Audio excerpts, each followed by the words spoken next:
அனைவருக்கும் வணக்கம். நாளைய தினம் 1/2/2026 ஞாயிற்றுக்கிழமை தைப்பூசம்.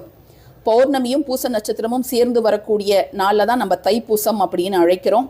ஒவ்வொரு மாதமும் பௌர்ணமி தினத்தன்று நம்முடைய நிலைவாசல்ல நம்ம அந்த நாளுக்குரிய சில பொருட்களை வைத்து சிறப்பான தீப வழிபாடு செய்வோம். அந்த வகையில் நாளைய தினம் நம்முடைய நிலைவாசல்ல நாம் ஏற்ற வேண்டிய மிக மிக சக்தி வாய்ந்த ஒரு தீபம். இந்த ஒரு தீபம் ஏற்றுவதால உங்களுக்கு பராசக்தியோட அருள், முருகருடைய அருள், சூரியனுடைய அருள், சந்திரனுடைய அருள் பரிபூர்ணமாக கிடைக்கும். ஸோ வாழ்க்கையில் இருக்கக்கூடிய மிக முக்கியமான பிரச்சனைகளை தீர்க்கக்கூடியது இந்த ஒரு தீபம்.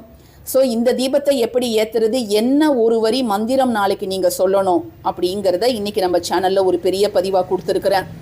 இந்த ஒரு தீபத்தை ஏற்றி அந்த ஒரு வரி மந்திரத்தை 6 முறை உச்சரிக்கும் பொழுது முருகனே உங்கள் வீடு தேடி வருவார். ஆமாங்க, இதில் நம்பிக்கை இருக்கிறவங்க